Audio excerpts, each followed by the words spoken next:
ਅੱਛਾ, ਅਗਰ ਮੈਂ ਪੁੱਛਾਂ ਅੱਜ ਤੱਕ ਤੁਸੀਂ ਇਹਨਾਂ ਮੱਝਾਂ ਤੋਂ ਕਿੰਨੇ ਕੇ ਪੈਸੇ ਕਮਾ ਲਏ ਨੇ ਤੇ ਕੀ ਦੱਸੋਗੇ? जी अलहमदुलिल्लाह ਅਸੀਂ ਸਾਰਾ ਇਸ ਮੱਝਾਂ ਦਾ ਹੀ ਕੰਮ ਚਲਾਏ ਆ ਤੇ ਮਾਸ਼ਾਅੱਲਾ ਆਪਣੀ ਜ਼ਮੀਨ ਅਸੀਂ 20-25 ਕਿੱਲੇ ਖਰੀਦ ਲਈ ਹੈ ਨਾ ਮੱਝਾਂ ਤੋਂ। ਮੈਂ ਪਹਿਲਾਂ ਦੁਬਈ ਸਾਂ, ਦੁਬਈ 10-12 ਸਾਲ ਰਹਿ ਕੇ ਆਇਆ ਵਾਂ ਤੇ ਜਿਹੜਾ ਆਪਣੇ ਕੰਮ ਵਰਗਾ ਮਜ਼ਾ ਕਿਤੇ ਵੀ ਨਹੀਂ ਹੈ। ਬਾਹਰ ਪ੍ਰਦੇਸ਼ ਵਿੱਚ ਵੀ ਰਹੇ ਆ, ਕਿਸੇ ਦੀਆਂ ਨੌਕਰੀਆਂ ਕਰਦੇ ਰਹੇ ਆ ਤੇ ਇੱਥੇ अलहमदुलिल्लाह ਆਪਣਾ ਕੰਮ ਹੈ ਤੇ ਇਹ ਮਾਲ 'ਚ ਫਾਇਦਾ ਹੀ ਫਾਇਦਾ ਵੇ। ਇਹਨਾਂ ਨੂੰ ਅਗਰ ਤੁਸੀਂ ਅੱਛੇ ਤਰੀਕੇ ਨਾਲ ਇਹਨਾਂ ਦੀ ਕੇਅਰ ਕਰਦੇ ਹੋ ਤੇ ਇਹ ਵਫਾ ਕਰਦੇ ਨੇ। ਆਈਆਂ ਮੈਂ ਪੁਰਾਣਿਆਂ ਬੰਦੇ ਨਾਲ ਵੀ ਜ਼ਿਆਦਾ ਤਜਰਬਾ ਰੱਖਣਾ ਵਾ। ਜ਼ਿੰਦਾਬਾਦ ਜੀ ਅਲਹਮਦੁਲਿल्लाह। ਮੈਨੂੰ ਅਗਰ ਡੰਗਰ ਕੋਈ ਪੱਠੇ ਨਹੀਂ ਖਾਂਦਾ ਤਾਂ ਪਤਾ ਲੱਗ ਜੇ ਕਿ ਇਹਨੂੰ ਕੀ ਪ੍ਰੋਬਲਮ ਹੈ, ਇਹਦੇ ਅੱਗੇ ਪੱਠੇ ਸਹੀ ਨਹੀਂ ਜਾਂ ਇਹਨੂੰ ਵੈਸੇ ਇਹਨੂੰ ਬੁਖਾਰ ਹੈ ਜਾਂ ਕੀ ਹੈ, ਪਤਾ ਲੱਗ ਜਾਂਦਾ। ਕਿਹੜੀਆਂ ਗੱਲਾਂ ਜ਼ਿਹਨ 'ਚ ਰੱਖੀਏ ਤਾਂ ਕਿ ਉਧਰ ਜਾਈਏ ਤੇ ਸਾਨੂੰ ਦਾ ਨਾ ਲੱਗ ਸਕੇ? ਮਸਲਨ ਸਿੰਘ ਕਿਹੋ ਜਿਹੇ ਹੋਣ, ਦੁਮ ਕਿਹੋ ਜਿਹੀ ਹੋਏ, ਅੱਡੀ ਕਿਹੋ ਜਿਹੀ ਹੋਏ, ਕਰੋਲੀ ਕਿਹੋ ਜਿਹੀ ਹੋਏ ਔਰ ਥਣ ਕਿਹੋ ਜਿਹੇ ਹੋਣ। ਜੀ ਜਿਹੜੀ ਉਧਰ ਜਾਂਦੇ ਹੋ ਨਾ ਅਗਰ ਤੁਸੀਂ, ਮਾਈ ਦੀ ਧੁੰਨੀ ਕਰੋਲੀ ਨਹੀਂ ਹੋਣੀ ਚਾਹੀਦੀ। ਸਿੰਘ ਜਿਹੜੇ ਨੇ ਕੁੰਡੇ ਹੋਣੇ ਚਾਹੀਦੇ ਨੇ, ਛੋਟੇ ਹੋਣੇ ਚਾਹੀਦੇ, ਗੋਲ ਹੋਣ ਜਾਂ ਫੱਟੀਦਾਰ ਹੋਣ। ਫੱਟੀਦਾਰ ਵੀ ਠੀਕ ਨੇ, ਗੋਲ ਵੀ ਸਹੀ ਨੇ। ਠੀਕ ਹੋ ਗਿਆ। ਧੁੰਨੀ ਮੂੰਹ ਕਿਹੋ ਜਿਹਾ ਹੋਣਾ ਚਾਹੀਦਾ? ਦੁੰਬ ਜਿਹੜੀ ਹੈ ਲੰਬੀ ਹੋਣੀ ਚਾਹੀਦੀ ਹੈ। ठीक हो। अस्सलामुअलैकुम जी वालेकुम सलाम। भाईजान कैसे हैं? जी अल्हम्दुलिल्लाह, आप सुनाओ ठीक है? अल्हम्दुलिल्लाह ठीक ठाक। भाईजान अपना नाम? मेरा नाम नसीर जी। भाईजान अपने इलाके का भी दस दो। जी जिला सियालकोट, साढ़े गाँव का नाम है पीरकोट, तहसील समड़ियाल। अच्छा भाईजान ਇਹ ਮੱਝਾਂ ਦਾ ਕੰਮ ਕਿੰਨੀ ਦੇਰ ਤੋਂ ਕਰਦੇ ਪਏ ਹੋ? जी सर जी ਅਸੀਂ ਬਚਪਨ ਤੋਂ ਸਾਡੇ ਪਹਿਲਾਂ ਦਾਦਾ ਹੀ ਕਰਦੇ ਹਾਂ, ਅੱਬੂ ਵਾਲਦ ਕਰਦੇ ਰਹੇ ਨੇ, ਉਸ ਤੋਂ ਬਾਅਦ ਅਸੀਂ ਵੀ ਕਰਨੇ ਆ ਪਏ। ਇਹ ਛੋਟੇ ਕਰਦੇ ਹਾਂ। ਮੈਂ ਪਹਿਲਾਂ ਦੁਬਈ ਸਾਂ, ਦੁਬਈ 10-12 ਸਾਲ ਰਹਿ ਕੇ ਆਇਆ ਵਾਂ ਤੇ ਜਿਹੜਾ ਆਪਣੇ ਕੰਮ ਵਰਗਾ ਮਜ਼ਾ ਕਿਤੇ ਵੀ ਨਹੀਂ ਹੈ। ਬਾਹਰ ਪ੍ਰਦੇਸ਼ ਵਿੱਚ ਵੀ ਰਹੇ ਆ, ਕਿਸੇ ਦੀਆਂ ਨੌਕਰੀਆਂ ਕਰਦੇ ਰਹੇ ਆ ਤੇ ਇੱਥੇ ਅਲਹਮਦੁਲਿल्लाह ਆਪਣਾ ਕੰਮ ਹੈ ਤੇ ਇਹ ਮਾਲ 'ਚ ਫਾਇਦਾ ਹੀ ਫਾਇਦਾ ਵੇ। ਇਹਨਾਂ ਨੂੰ ਅਗਰ ਤੁਸੀਂ ਅੱਛੇ ਤਰੀਕੇ ਨਾਲ ਇਹਨਾਂ ਦੀ ਕੇਅਰ ਕਰਦੇ ਹੋ ਤੇ ਇਹ ਵਫਾ ਕਰਦੇ ਨੇ। ਸਰ ਇਹ ਦੱਸੋ ਕਿ ਤੁਹਾਨੂੰ ਇਸ ਕਾਰੋਬਾਰ ਦੇ ਵਿੱਚ ਕਿਹੜੀਆਂ ਮੁਸ਼ਕਲਾਂ ਦਾ ਸਾਹਮਣਾ ਕਰਨਾ ਪਿਆ? ਜੀ ਇਹਨਾਂ ਨੂੰ ਕਾਫੀ ਘੋਟੂ ਦੀ ਬਿਮਾਰੀ ਆਂਦੀ ਏ, ਮੋਕਰ ਦੀ ਬਿਮਾਰੀ ਆਂਦੀ ਏ। ਉਹਦੇ ਵਾਸਤੇ ਇਹਨਾਂ ਦੇ ਹਿਫਾਜ਼ਤੀ ਟੀਕੇ ਪਹਿਲਾਂ ਇੰਜੈਕਸ਼ਨ ਲਗਾਉਣੇ ਪੈਂਦੇ ਨੇ ਤੇ ਬਾਕੀ ਅਲਹਮਦੁਲਿल्लाह ਸਾਡਾ ਹੁਣ ਤਜਰਬਾ ਕਾਫੀ ਹੋ ਗਿਆ ਹੈ। ਬਚਪਨ ਤੋਂ ਅਸੀਂ ਇਹ ਕੰਮ ਕਰਦੇ ਹਾਂ, ਸਾਡੇ ਦਾਦੇ ਅੱਬੂ ਵੀ ਕਰਦੇ ਰਹੇ ਨੇ ਤੇ ਇਹਨਾਂ ਨੂੰ ਪਹਿਲਾਂ ਹੀ ਅਸੀਂ ਕੇਅਰ ਜਿਹੜੀ ਹੈ ਨਾ ਇਹਨਾਂ ਦੀ ਮੁਸ਼ਕਲਾਂ ਆਉਣ ਤੋਂ ਪਹਿਲਾਂ ਹੀ ਇਹ ਦਵਾ ਲਈਦਾ ਹੈ। ਤੁਹਾਡਾ ਜੇ ਖਾਨਦਾਨੀ ਤਜਰਬਾ ਹੈ ਤੇ ਤੁਹਾਨੂੰ ਦਿੱਕਤ ਪੇਸ਼ ਨਹੀਂ ਆਈ? ਇੱਕ ਨਵਾਂ ਬੰਦਾ ਇਹ ਕਾਰੋਬਾਰ ਕਰਨਾ ਚਾਹੁੰਦਾ ਹੈ, ਉਹਨੂੰ ਪਹਿਲਾਂ ਜ਼ਿਹਨ ਵਿੱਚ ਕਿਹੜੀਆਂ ਚੀਜ਼ਾਂ ਸੋਚ ਲੈਣੀਆਂ ਚਾਹੀਦੀਆਂ ਇਸ ਕਾਰੋਬਾਰ ਦੇ ਹਵਾਲੇ ਨਾਲ?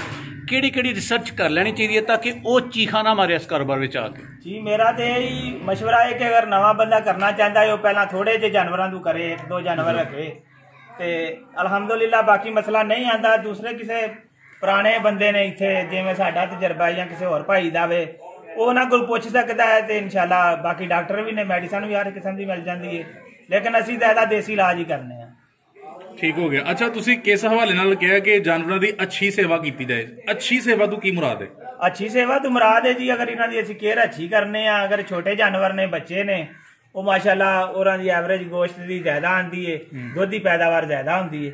ਅੱਛਾ ਜੀ ਅਲਹਮਦੁਲਿल्लाह। ਯਾਨੀ ਦੁੱਧ ਦੀ ਪੈਦਾਵਾਰ ਤੁਸੀਂ ਵਧਾਉਣ ਦਾ ਤੁਹਾਡੇ ਕੋਲ ਨੁਸਖਾ ਹੈ ਵੇ? ਜੀ ਬਿਲਕੁਲ। ਨਵੇਂ ਬੰਦੇ ਨੂੰ ਕੀ ਮਸ਼ਵਰਾ ਦੇਵੋਗੇ ਕਿੰਨਿਆਂ ਡੰਗਰਾਂ ਤੋਂ ਕੰਮ ਸ਼ੁਰੂ ਕਰੇ? ਨਵੇਂ ਬੰਦੇ ਵਾਸਤੇ ਅਗਰ ਇੱਕ ਬੰਦਾ ਵੇ ਤੇ ਉਹਨੂੰ 4 ਕੁ ਡੰਗਰ ਰੱਖਣੇ ਚਾਹੀਦੇ ਨੇ ਮੇਰੇ ਹਿਸਾਬ ਨਾਲ। 4 ਕਿਹੜੇ ਰੱਖਣੇ ਚਾਹੀਦੇ ਨੇ, ਲਹਿਰੀਆਂ ਜਾਂ ਖਾਂਗੜੀਆਂ? ਨਹੀਂ, ਲਹਿਰੀਆਂ ਮੱਝਾਂ ਤੋਂ ਸ਼ੁਰੂ ਕਰੇ। ਖਾਂਗੜੀਆਂ ਕਿਉਂ ਨਾ ਰੱਖੇ? ਖਾਂਗੜੀਆਂ ਦਾ ਇਹ ਵੇ ਕਿ ਉਹਨੂੰ ਜ਼ਰਾ ਪਹਿਲਾਂ ਉਹ ਨਹੀਂ ਉਸ ਦੀ ਬਚਤ ਆਏਗੀ, ਖਾਂਗੜੀ ਨੂੰ ਜ਼ਿਆਦਾ ਦੇਰ ਸਾਹਮਣਾ ਪਏਗਾ। ਕੁਝ ਲੋਕ ਕਹਿੰਦੇ ਨੇ ਕਿ ਖਾਂਗੜੀਆਂ ਮੱਝਾਂ ਸਸਤੀਆਂ ਲੱਭਦੀਆਂ ਨੇ, ਕੁਛ ਨਾ ਕੁਛ ਤੇ ਦੁੱਧ ਦਿੰਦੀਆਂ ਵੀ ਨੇ। ਦੁੱਧ ਦਿੰਦੀਆਂ ਨੇ ਲੇਕਿਨ ਉਹ ਦੁੱਧ ਥੋੜਾ ਦਿੰਦੀਆਂ ਨਾ, ਲੇਕਿਨ ਉਹ ਆਪਣਾ ਖਰਚਾ ਨਹੀਂ ਕੱਢ ਸਕਦੀਆਂ। ਕੱਢ ਸਕਦੀ, ਖਾਂਗੜ ਮੱਝ ਵੀ ਖਰਚਾ ਕੱਢ ਸਕਦੀ। ਬਿਲਕੁਲ ਠੀਕ ਹੋ ਗਿਆ। ਸਰ ਲੋਕ ਕਹਿੰਦੇ ਨੇ ਕਿ ਜਿਹੜਾ ਬੰਦਾ ਜਾਨਵਰਾਂ ਦੀ ਨੇਚਰ ਸਮਝੇਗਾ ਉਹ ਮਾਰ ਨਹੀਂ ਖਾਏਗਾ। ਜਾਨਵਰ ਨੂੰ ਸਮਝਣ ਵਾਸਤੇ ਕਿੰਨਾ ਕੁ ਟਾਈਮ ਲੱਗ ਜਾਂਦਾ ਹੈ? ਇਹ ਜੀ ਅਲਹਮਦੁਲਿल्लाह ਜਿਵੇਂ ਤੁਸੀਂ ਇਸ ਕੰਮ 'ਚ ਵੜਨਾ ਤੁਹਾਡਾ ਆਸਤਾ ਤਜਰਬਾ ਹੋ ਜਾਣਾ ਹੈ। ਅੱਛਾ, ਜਾਨਵਰ ਬਾਦੀ ਹੈ, ਬਾਈ ਬਾਦੀ ਹੈ, ਗਰਮ ਤਬੀਅਤ ਹੈ, ਠੰਡੀ ਤਬੀਅਤ ਹੈ, ਮਸਲਾ ਮਸਾਇਲ ਸਹੀ ਨਬਜ਼ ਤੇ ਜਿਵੇਂ ਡਾਕਟਰ ਮਰੀਜ਼ ਦੀ ਨਬਜ਼ ਜਾਂ ਹਕੀਮ ਮਰੀਜ਼ ਦੀ ਨਬਜ਼ ਫੜਦਾ ਉਹਨੂੰ ਜਾਨਵਰ ਇਨਸਾਨ ਦੇ ਮਸਲਿਆਂ ਦਾ ਪਤਾ ਚੱਲ ਜਾਂਦਾ ਹੈ। ਜਾਨਵਰ ਦੇ ਮਸਲਿਆਂ ਦੀ ਸਮਝ ਕਿੰਨੀ ਕੁ ਦੇਰ ਬਾਅਦ ਆ ਜਾਂਦੀ ਹੈ? ਜੀ ਮੇਰੇ ਖਿਆਲ ਨਾਲ ਤੇ ਸਾਲ 2 ਸਾਲ 'ਚ ਆ ਜਾਣੀ ਚਾਹੀਦੀ, ਜਲਦੀ ਵੀ ਆ ਸਕਦੀ ਹੈ ਅਗਰ ਬੰਦਾ ਕੋਈ ਜ਼ਿਹਨ ਰੱਖਦਾ ਹੈ ਨਾ ਤੇ ਆ ਸਕਦੀ ਹੈ। ਮੈਂ ਦੇਖੋ ਕਿ ਜ਼ਿਆਦਾ ਦੇਰ ਬਾਹਰ ਰਿਹਾ ਵਾਂ, ਹੁਣ ਮੈਨੂੰ ਥੋੜੀ ਦੇਰ ਇੱਥੇ ਆਈ ਹੋਈ, ਮੈਂ ਪੁਰਾਣਿਆਂ ਬੰਦੇ ਨਾਲ ਵੀ ਜ਼ਿਆਦਾ ਤਜਰਬਾ ਰੱਖਣਾ ਵਾ। ਜ਼ਿੰਦਾਬਾਦ। ਜੀ ਅਲਹਮਦੁਲਿल्लाह। ਮੈਨੂੰ ਅਗਰ ਡੰਗਰ ਕੋਈ ਪੱਠੇ ਨਹੀਂ ਖਾਂਦਾ ਤਾਂ ਪਤਾ ਲੱਗ ਜੇ ਕਿ ਇਹਨੂੰ ਕੀ ਪ੍ਰੋਬਲਮ ਹੈ, ਇਹਦੇ ਅੱਗੇ ਪੱਠੇ ਸਹੀ ਨਹੀਂ ਜਾਂ ਇਹਨੂੰ ਵੈਸੇ ਇਹਨੂੰ ਬੁਖਾਰ ਹੈ ਜਾਂ ਕੀ ਹੈ, ਪਤਾ ਲੱਗ ਜਾਂਦਾ ਹੈ। ਇੱਥੋਂ ਹੀ ਸ਼ੁਰੂ ਕਰਨੇ ਆ। ਅਗਰ ਇੱਕ ਜਾਨਵਰ ਪੱਠੇ ਨਹੀਂ ਖਾਂਦਾ ਤਾਂ ਉਹਦੇ ਨਾਲ ਕੀ ਕਰਨਾ ਚਾਹੀਦਾ? ਉਹਨੂੰ ਪਹਿਲਾਂ ਦੇਖੋ ਕਿ ਉਹ ਪੱਠੇ ਕਿਉਂ ਨਹੀਂ ਖਾ ਰਿਹਾ, ਉਹਦੇ ਅੱਗੇ ਪੱਠੇ ਸਹੀ ਨਹੀਂ ਜਾਂ ਉਹਨੇ ਪਾਣੀ ਪੀਣਾ ਵੇ। ਅਗਰ ਉਹ ਪਾਣੀ ਪੀਂਦਾ, ਪੱਠੇ ਸਹੀ ਨੇ ਤੇ ਫਿਰ ਉਹਨੂੰ ਤੁਸੀਂ ਪਿਆਜ਼ ਵਗੈਰਾ ਦੇਵੋ, ਮਿਰਚ ਦਿਓ, ਅਦਰਕ ਦਿਓ। ਅੱਜ ਕੱਲ ਜਿਹੜਾ ਸਰਦੀ ਦੇ ਮੌਸਮ ਵਿੱਚ ਤੇ ਉਹ ਇਨਸ਼ਾਅੱਲਾ ਪੱਠੇ ਪਿਆਜ਼, ਮਿਰਚ ਤੇ ਅਦਰਕ ਦੇਣ ਦਾ ਤਰੀਕਾ ਕੀ ਹੈ? ਉਹਨੂੰ ਕੱਟ ਕੇ ਪਿਆਜ਼ ਕੱਟ ਲੈਣਾ, ਅਦਰਕ ਨੂੰ ਥੋੜਾ ਜਿਹਾ ਦਾਦੜ ਜਿਹਾ ਕਰ ਲੈਣਾ, ਉਹਨੂੰ ਕੁੱਟ ਲੈਣਾ ਵੇ, ਤੇ ਮਿਰਚ ਵੀ ਕੱਟ ਲੈਣੀ ਹੈ। ਕਿੰਨੀ ਮਿਕਦਾਰ ਵੇ ਤੇ ਕਿੰਨੇ ਵਾਰੀ ਦਿਨ ਵਿੱਚ? ਤਕਰੀਬਨ ਅੱਧਾ ਕੁ ਕਿਲੋ ਪਿਆਜ਼ ਹੋ ਜਾਣ ਜੀ, ਤੇ 4-5 ਮਿਰਚਾਂ ਹੋ ਜਾਣ, ਤੇ ਥੋੜੀ ਜਿਹੀ ਅਦਰਕ ਹੋ ਜਾਏ। ਤੇ ਕਿੰਨੇ ਕ ਦਿਨ ਇੱਕ ਦਿਨ ਦਿਓ, ਫਿਰ 1-2 ਦਿਨ ਛੱਡ ਕੇ ਦਿਓ, ਜਾਂ ਉਸ ਤੋਂ ਬਾਅਦ ਹਫਤੇ 10 ਦਿਨ ਬਾਅਦ ਦਿਓ। ਠੀਕ। ਇਹ ਦੱਸੋ ਕਿ ਜਦੋਂ ਅਸੀਂ ਉਸ ਇਲਾਕੇ ਵਿੱਚੋਂ ਮੱਝਾਂ ਲੈ ਕੇ ਆਉਂਦੇ ਹਾਂ, ਪਾਣੀ ਲਾਗ ਦਾ ਮਸਲਾ ਇੱਕ ਆਮ ਮਸਲਾ ਹੈ ਕਿ ਪਾਣੀ ਲਾਗ ਦਾ ਮਸਲਾ ਹੋ ਜਾਂਦਾ ਜਾਨਵਰ ਨੂੰ, ਉਹਨੂੰ ਪਾਣੀ ਲਾਗ ਤੋਂ ਬਚਾਉਣ ਵਾਸਤੇ ਕੀ ਦੇਣਾ ਚਾਹੀਦਾ ਹੈ? ਜੀ ਉਹਨੂੰ ਪਾਣੀ ਲਾਗ ਨਹੀਂ ਹੁੰਦਾ, ਅਗਰ ਉਹਨੂੰ ਤੁਸੀਂ ਸਹੀ ਦੇ ਦੀ ਕੇਅਰ ਕਰਦੇ ਹੋ ਤੇ ਨਹੀਂ ਪਾਣੀ ਨਹੀਂ ਲਾਗ ਹੋਏਗਾ। ਸਹੀ ਕੇਅਰ ਤੋਂ ਫੇਰ ਕੀ ਮੁਰਾਦ ਲਵਾਂਗੇ ਅਸੀਂ?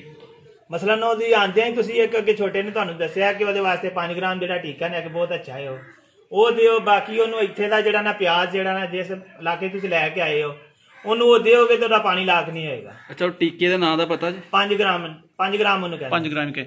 ਅੱਛਾ, ਤੁਸੀਂ ਉਸ ਇਲਾਕੇ ਵਿੱਚੋਂ ਮੱਝਾਂ ਆਪ ਹੀ ਲੈਣ ਜਾਂਦੇ ਹੋ? ਜੀ ਆਪ ਹੀ ਜਾਂਦੇ ਆ, ਉਹ ਛੋਟਾ ਜਾਂਦਾ ਰਿਹਾ ਵੇ। ਸੁਣਿਆ ਕਿ ਉਸ ਇਲਾਕੇ ਵਿੱਚ ਵੀ ਇਸ ਇਲਾਕੇ ਵਿੱਚ ਮੱਝਾਂ ਜਾਂਦੀਆਂ ਨੇ ਤੇ ਵਪਾਰੀ ਬੜੀ 2 ਨੰਬਰੀ ਕਰਦੇ ਨੇ। ਚੰਗਾ ਦੁੱਧ ਦੇਣ ਵਾਲੀ ਮੱਝ ਦੀਆਂ ਨਿਸ਼ਾਨੀਆਂ ਕੀ ਨੇ? ਚੰਗੀ ਮੱਝ ਤੇ ਨੀਲੀ ਰਾਵੀ ਦੀ ਹੈ ਜੀ, ਉਧਰ ਦੀ ਮੱਝ ਜਿਹੜੀ ਹੈ ਨਾ ਉਹ ਠੀਕ ਦੁੱਧ ਦਿੰਦੀ। ਅੱਛਾ, ਨੀਲੀ ਹੋਰ ਹੈ, ਰਾਵੀ ਹੋਰ ਹੈ, ਤੇ ਨੀਲੀ ਰਾਵੀ ਦਾ ਕ੍ਰਾਸ ਨੀਲੀ ਰਾਵੀ ਹੋਰ ਹੈ। ਤੁਸੀਂ ਕੀ ਕਹਿਣਾ ਚਾਹੁੰਦੇ ਹੋ ਕਿ ਨੀਲੀ ਰਾਵੀ ਦਾ ਕ੍ਰਾਸ ਮੱਝ ਜਾਂ ਸਿਰਫ ਨੀਲੀ ਜਾਂ ਸਿਰਫ ਰਾਵੀ? ਨਹੀਂ, ਕ੍ਰਾਸ ਵੀ ਠੀਕ ਹੈ। ਕ੍ਰਾਸ ਵੀ ਠੀਕ? ਕ੍ਰਾਸ ਠੀਕ ਹੈ, ਹਾਂਜੀ। ਕੁਝ ਲੋਕ ਤੇ ਇਹ ਵੀ ਕਹਿੰਦੇ ਨੇ ਕਿ ਅਸਲ ਜਿਹੜੀ ਨੀਲੀ ਹੈ ਜਾਂ ਅਸਲ ਰਾਵੀ ਹੈ ਉਹ ਮੌਜੂਦ ਨਹੀਂ, ਤੁਹਾਡਾ ਕੀ ਖਿਆਲ ਹੈ? ਨਹੀਂ, ਮੌਜੂਦ ਹੈ ਨੇ, ਕਾਫੀ ਸਾਰੇ ਜਿਹੜੇ ਡੰਗਰ ਨੇ ਨਾ ਹੁਣ ਉਧਰੋਂ ਆਏ ਨੇ, ਅੱਗੋਂ ਇਹ ਹੀ ਡੰਗਰ ਫੇਰ ਉਧਰ ਵਾਲੇ ਬੰਦੇ ਇਧਰ ਖੰਗੜ ਹੋ ਜਾਂਦੇ ਨੇ ਜਦੋਂ ਖਰੀਦ ਕੇ ਲੈ ਜਾਂਦੇ ਨੇ। ਕਿਹੜੀਆਂ ਗੱਲਾਂ ਜ਼ਿਹਨ 'ਚ ਰੱਖੀਏ ਤਾਂ ਕਿ ਉਧਰ ਜਾਈਏ ਤੇ ਸਾਨੂੰ ਦਾ ਨਾ ਲੱਗ ਸਕੇ? ਮਸਲਨ ਸਿੰਘ ਕਿਹੋ ਜਿਹੇ ਹੋਣ, ਦੁਮ ਕਿਹੋ ਜਿਹੀ ਹੋਏ, ਅੱਡੀ ਕਿਹੋ ਜਿਹੀ ਹੋਏ, ਕਰੋਲੀ ਕਿਹੋ ਜਿਹੀ ਹੋਏ ਔਰ ਥਣ ਕਿਹੋ ਜਿਹੇ ਹੋਣ? ਜੀ ਜਿਹੜੀ ਉਧਰ ਜਾਂਦੇ ਹੋ ਨਾ, ਅਗਰ ਤੁਸੀਂ ਮਾਈ ਦੀ ਧੁੰਨੀ ਕਰੋਲੀ ਨਹੀਂ ਹੋਣੀ ਚਾਹੀਦੀ। ਸਿੰਘ ਜਿਹੜੇ ਨੇ ਕੁੰਡੇ ਹੋਣੇ ਚਾਹੀਦੇ ਨੇ, ਛੋਟੇ ਹੋਣੇ ਚਾਹੀਦੇ, ਗੋਲ ਹੋਣ ਜਾਂ ਫੱਟੀਦਾਰ ਹੋਣ? ਫੱਟੀਦਾਰ ਵੀ ਠੀਕ ਨੇ, ਗੋਲ ਵੀ ਸਹੀ ਨੇ। ਠੀਕ ਹੋ ਗਿਆ। ਧੁੰਨੀ ਮੂੰਹ ਕਿਹੋ ਜਿਹਾ ਹੋਣਾ ਚਾਹੀਦਾ? ਦੁੰਬ ਜਿਹੜੀ ਹੈ ਲੰਬੀ ਹੋਣੀ ਚਾਹੀਦੀ ਹੈ। ਠੀਕ ਹੋ ਗਿਆ। ਤੇ ਵਾਹਨੇ ਦੇ ਬਾਰੇ ਚ ਵੀ ਦੱਸਿਓ। ਵਾਹਨਾ ਜਿਹੜਾ ਨਾ ਠੀਕ ਫੱਟੀਦਾਰ ਚੌਰਸ ਹੋਣਾ ਚਾਹੀਦਾ ਹੈ। ਦੋਵਾਂ ਥਣਾਂ ਚ ਕਿੰਨਾ ਫਰਕ ਹੋਏ? ਪਿਛਲਾ ਥਣ ਤੇ ਹਮੇਸ਼ਾ ਵੱਡਾ ਹੀ ਹੋਣਾ ਚਾਹੀਦਾ ਵੇ ਅਗਲੇ ਦੀ ਨਿਸਬਤ, ਪਿਛਲਾ ਥਣ ਲੰਬਾ ਹੋਣਾ ਚਾਹੀਦਾ। ਤੇ ਥਣਾਂ ਦੇ ਦਰਮਿਆਨ ਕਿੰਨਾ ਫਰਕ ਹੋਣਾ ਚਾਹੀਦਾ? ਜ਼ਿਆਦਾ ਮੋਟਾ ਥਣ ਹੋਏਗਾ ਤਾਂ ਸਭ ਤੋਂ ਬੈਸਟ ਹੈ, ਬਿਹਤਰ ਹੈ। ਉਹਨੂੰ ਜ਼ਿਆਦਾ ਵਪਾਰੀ ਵੀ ਪਸੰਦ ਕਰੇਗਾ, ਰੱਖਣ ਵਾਲਾ ਵੀ ਪਸੰਦ ਕਰੇਗਾ। ਮੂੰਹ ਕਿਹੋ ਜਿਹਾ ਹੋਏ? ਮੂੰਹ ਕਾਲੀ ਮੱਝ ਹੋਏ ਸਾਰੀ ਤੇ ਸਭ ਤੋਂ ਅੱਛੀ ਹੈ। ਅੱਖ ਕਿਹੋ ਜਿਹੀ ਹੋਏ, ਚਿੱਟੀ ਜਾਂ ਸਿਆਹ ਕਾਲੀ? ਅੱਖ ਕਾਲੀ। ਔਰ ਚਮੜੀ ਕਿਹੋ ਜਿਹੀ ਹੋਏ, ਨਰਮ ਜਾਂ ਸਖਤ? ਚਮੜੀ ਨਰਮ। ਠੀਕ ਹੋ ਗਿਆ। ਇਹ ਗੱਲਾਂ ਅਗਰ ਜ਼ਿਹਨ ਚ ਰੱਖੀਆਂ ਜਾਣ ਤੇ ਇਸ ਤੋਂ ਇਲਾਵਾ ਤੇ ਨਹੀਂ ਕਿਸੇ ਹਵਾਲੇ ਨਾਲ ਦਾ ਲੱਗ ਸਕਦਾ? ਮਸਲਨ ਉਹਨਾਂ ਨੇ ਡਾਕਾ ਲਾਇਆ ਹੁੰਦਾ ਹੈ ਜਾਂ ਫਿਰ ਉਹਨਾਂ ਨੇ ਨਾਲ ਜਾਲ ਲਾਏ ਹੁੰਦੇ ਨੇ, ਉਹਨਾਂ ਨੂੰ ਕਿਸ ਤਰ੍ਹਾਂ ਪਛਾਣੀਏ? ਜਿਹੜਾ ਨਾ ਮੰਡੀ 'ਚ ਅਗਰ ਤੁਸੀਂ ਜਾਂਦੇ ਹੋ ਤੇ ਮੰਡੀਆਂ 'ਚ ਅਕਸਰ ਜਿਹੜੇ ਨੇ ਉਹ ਡਾਕੇ ਲੱਗੇ ਹੁੰਦੇ ਨੇ, ਉੱਥੇ ਤੁਹਾਡੇ ਨਾਲ ਧੋਖਾ ਫਰਾਡ ਹੋ ਸਕਦਾ ਵੇ। ਅਗਰ ਤੁਸੀਂ ਬਾਹਰੋਂ ਫੇਰ ਕੇ ਚੱਕਾਂ ਵਿੱਚੋਂ ਲੈਂਦੇ ਹੋ ਤੇ ਉਹਦੇ 'ਚ ਇਨਸ਼ਾਅੱਲਾ ਤੁਹਾਨੂੰ ਜਿਹੜਾ ਨਾ ਤੁਸੀਂ ਆਪ ਚੋ ਲੈਣੀ ਹੈ, ਇੱਕ ਟਾਈਮ ਚੋਵੋ, 2 ਟਾਈਮ ਚੋਵੋ, ਤਸੱਲੀ ਹੋ ਜਾਏਗੀ। ਜਿਹੜੇ ਮੰਡੀ 'ਚ ਤੁਸੀਂ ਲੈਂਦੇ ਹੋ ਉਹਦੇ ਵਾਸਤੇ ਕੋਈ ਗਰੰਟੀ ਨਹੀਂ, ਉਹਨਾਂ ਨੇ ਡਾਕੇ ਲਾਏ ਹੁੰਦੇ ਨੇ। ਮੱਝ ਦਾ ਜਾ ਆਪਣਾ ਹੈ ਜਾਂ ਨਹੀਂ, ਇਹ ਕਿਸ ਤਰ੍ਹਾਂ ਪਛਾਣੀਏ? ਮੱਝ ਆਪ ਹੀ ਤਾਂ ਛੱਡਦੀ ਹੈ, ਮੱਝ ਦਾ ਜਾ ਆਪਣਾ ਜਾਂ ਨਹੀਂ ਕਿਸ ਤਰ੍ਹਾਂ ਪੁੱਛਿਆ ਜਾਏ ਉਹਦੇ ਕੋਲ? ਲੇਕਿਨ ਅਸੀਂ ਮੰਡੀਆਂ 'ਚ ਲੈਂਦੇ ਹੀ ਨਹੀਂ, ਅਸੀਂ ਫੇਰ ਕੇ ਡੰਗਰ ਲੈਂਦੇ ਆ। ਨਹੀਂ, ਕਿਸ ਤਰ੍ਹਾਂ ਪਛਾਣ ਕਰੀਏ ਕਿ ਮੱਝ ਦਾ ਜਾ ਨਹੀਂ ਹੈ? ਮੱਝ ਦੇ ਥੱਲੇ ਜਾ ਛੱਡੋ ਮੱਝ, ਲੇਕਿਨ ਹੁਣ ਕਰਦੇ ਨੇ ਵਪਾਰੀ, ਲੇਕਿਨ ਅਸੀਂ ਮੰਡੀ ਜਾਂਦੇ ਹੀ ਨਹੀਂ ਬਿਲਕੁਲ। ਠੀਕ ਹੋ ਗਿਆ, ਅਸੀਂ ਕਰਕੇ ਲੈਂਦੇ ਆ। ਸਹੀ ਹੈ। ਅੱਛਾ, ਜਿਹੜਾ ਡਾਕਾ ਲੱਗਾ ਹੁੰਦਾ ਹੈ, ਕੁਝ ਲੋਕ ਕਹਿੰਦੇ ਨੇ ਕਿ ਦੁੱਧ ਚੋ ਕੇ ਪਤਾ ਚੱਲ ਜਾਂਦਾ ਹੈ ਕਿ ਇਹਨੂੰ ਡਾਕਾ ਲੱਗਾ ਹੈ ਜਾਂ ਨਹੀਂ ਲੱਗਾ, ਤੁਹਾਡਾ ਕੀ ਖਿਆਲ ਹੈ? ਦੁੱਧ ਦੀ ਖੁਸ਼ਬੂਦਾ ਛੱਡਦੀ ਹੈ ਜਾਂ ਫਿਰ ਦੁੱਧ ਦੀ ਜਿਹੜਾ ਕਲਰ ਹੈ ਉਹ ਵੀ ਦਾ ਛੱਡਦੀ ਹੈ? ਇਸ ਬਾਰੇ ਤੁਹਾਡਾ ਕੀ ਖਿਆਲ ਹੈ? ਵੇਖੋ ਜੀ, ਇਹ ਮੈਂ ਤੇ ਹਰ ਡਾਕੇ ਵਾਲਾ ਡੰਗਰ ਨਹੀਂ ਲਿਆ ਅੱਜ ਤੱਕ। ਅੱਛਾ, ਇਹਦੇ ਬਾਰੇ ਚ ਮੈਂ ਕੁਝ ਨਹੀਂ ਕਹਿ ਸਕਦਾ, ਠੀਕ ਹੈ। ਨਾ ਮੈਂ ਉਹ ਦੁੱਧ ਪੀਤਾ ਵੇ ਡਾਕੇ ਵਾਲਾ, ਨਾ ਲੈ ਕੇ ਆਏ ਆ। ਅਸੀਂ ਫੇਰ ਕੇ ਡੰਗਰ ਲੈਣੇ ਆ ਚੱਕਾ ਜੀ। ਚਲੋ ਸਰ, ਆਪਣੇ ਫਾਰਮ ਦੀ ਗੱਲ ਕਰਨੇ ਆ। ਤੁਹਾਡੇ ਕੋਲ ਇਸ ਟਾਈਮ ਟੋਟਲ ਕਿੰਨੇ ਜਾਨਵਰ ਨੇ? ਸਾਡੇ ਕੋਲ ਤਕਰੀਬਨ 20-22 ਜਾਨਵਰ ਨੇ। ਦੁੱਧ ਦੇਣ ਵਾਲੇ ਕਿੰਨੇ ਨੇ ਤੇ ਖੰਗੜੇ ਕਿੰਨੇ ਨੇ? ਦੁੱਧ ਦੇਣ ਵਾਲੇ ਤਕਰੀਬਨ 12 ਕੁ ਜਾਨਵਰ ਨੇ। ਮਾਸ਼ਾਅੱਲਾ, ਰੋਜ਼ ਦਾ ਕਿੰਨੇ ਕੁ ਮਨ ਦੁੱਧ ਹਾਸਲ ਕਰ ਲੈਂਦੇ ਹੋ? ਸਾਡਾ ਤਕਰੀਬਨ ਹੋ ਜਾਂਦਾ ਜੇ ਕੋਈ 2 ਤੋਂ 2.5 ਮਣ ਦੁੱਧ ਹੋ ਜਾਂਦਾ। ਕਿੰਨੇ ਕੁ ਪੈਸੇ ਹਾਸਲ ਹੋ ਜਾਂਦੇ ਨੇ ਰੋਜ਼ ਦੇ? ਅਲਹਮਦੁਲਿਲਾ ਠੀਕ ਐਵਰੇਜ ਆ ਜਾਂਦੀ ਹੈ ਜੀ। ਖਰਚਾ ਇੱਕ ਮੱਝ ਤੇ ਪੁੱਛੀਏ ਤੇ ਇੱਕ ਮੱਝ ਤੋਂ ਨਫਾ ਪੁੱਛੀਏ, ਕੀ ਦੱਸੋਗੇ? ਜੀ ਸਾਡਾ ਅਲਹਮਦੁਲਿਲਾ ਇੰਨਾ ਖਰਚਾ ਨਹੀਂ, ਸਾਡੀ ਜ਼ਮੀਨ ਆਪਣੀ ਹੈ ਤੇ ਪੱਠੇ ਛੱਟੇ ਆਪਣੇ ਘਰ ਦੇ ਹੋ ਜਾਂਦੇ ਨੇ, ਸਾਡਾ ਇੰਨਾ ਖਰਚਾ ਨਹੀਂ ਆਉਂਦਾ। ਅੱਛਾ, ਅਗਰ ਤੁਸੀਂ ਮੁੱਲ ਲੈ ਕੇ ਪੱਠੇ ਪਾਉਂਦੇ ਹੋ ਤੇ ਉਹ ਤਕਰੀਬਨ ਇੱਕ ਮੱਝ ਜਿਹੜੀ ਹੈ ਮਨ ਤੋਂ 2 ਮਣ ਪੱਠੇ ਖਾ ਲੈਂਦੀ ਹੈ ਤੇ ਤਕਰੀਬਨ ਸ਼ਹਿਰ ਰੇਟ ਮੇਰਾ ਹਾਲੇ ਮਨ ਦਾ 150 ਰੁਪਏ ਮਨ ਇਸ ਵੇਲੇ ਚੱਲ ਰਹੇ ਨੇ ਪੱਠੇ। ਅੱਛਾ, ਅਗਰ ਮੈਂ ਪੁੱਛਾਂ ਅੱਜ ਤੱਕ ਤੁਸੀਂ ਇਹਨਾਂ ਮੱਝਾਂ ਤੋਂ ਕਿੰਨੇ ਕੇ ਪੈਸੇ ਕਮਾ ਲੈਂਦੇ, ਕੀ ਦੱਸੋਗੇ? ਜੀ ਅਲਹਮਦੁਲਿਲਾ ਅਸੀਂ ਸਾਰਾ ਇਸ ਮੱਝਾਂ ਦਾ ਵੀ ਕੰਮ ਚਲਾਇਆ ਤੇ ਮਾਸ਼ਾਅੱਲਾ ਆਪਣੀ ਜ਼ਮੀਨ ਅਸੀਂ 20-25 ਕਿੱਲੇ ਖਰੀਦ ਲਈ ਹੈ ਨਾ ਮੱਝਾਂ ਤੋਂ। ਸਰ ਫਾਰਮ ਦੀ ਲੰਬਾਈ ਚੌੜਾਈ ਤੇ ਆਪਣੇ ਤਲਾਬ ਦੀ ਲੰਬਾਈ ਚੌੜਾਈ ਤੇ ਗਹਿਰਾਈ ਦੱਸਿਓ ਜ਼ਰਾ। ਸਾਡਾ ਤਕਰੀਬਨ ਥਾਂ ਕੋਈ 2.5 ਕਨਾਲ ਥਾਂ ਵੇ, ਠੀਕ ਜਿਹਦੇ ਵਿੱਚ 1 ਕਨਾਲ ਸ਼ੈੱਡ ਬਣਿਆ ਵੇ ਜੀ, ਤੇ ਬਾਕੀ 1.5 ਕਨਾਲ ਤਕਰੀਬਨ ਖਾਲੀ ਪਿਆ ਵੇ। ਠੀਕ। ਤੇ ਤਲਾਅ ਜਿਹੜਾ ਤਕਰੀਬਨ ਸਾਡਾ 5-6 ਮਰਲੇ 6 ਮਰਲੇ ਉਹਦੀ ਲੰਬਾਈ ਚੌੜਾਈ ਗਹਿਰਾਈ ਤਕਰੀਬਨ ਜਦੋਂ ਮੱਝ ਬਹਿ ਜਾਂਦੀ ਹੈ ਨਾ ਉਹਦੇ ਉੱਤੋਂ ਦੀ ਪਾਣੀ ਗੁਜ਼ਰਦਾ ਵੇ। ਲੇਬਰ ਕਿੰਨੀ ਰੱਖੀ ਜੇ? ਲੇਬਰ ਅਸੀਂ ਆਪੇ 3-4 ਭਾਈਆਂ ਕਰ ਲੈਂਦੇ ਆ, ਪਹਿਲੇ ਬੰਦਾ ਹੈ ਸੀ ਅਸੀਂ, ਲੇਕਿਨ ਜਿਹੜਾ ਕੰਮ ਆਪੇ ਕਰ ਲੈਣਾ ਉਹਦੇ ਜਾਂ ਕੋਈ ਵੀ ਮਦਦ ਨਹੀਂ।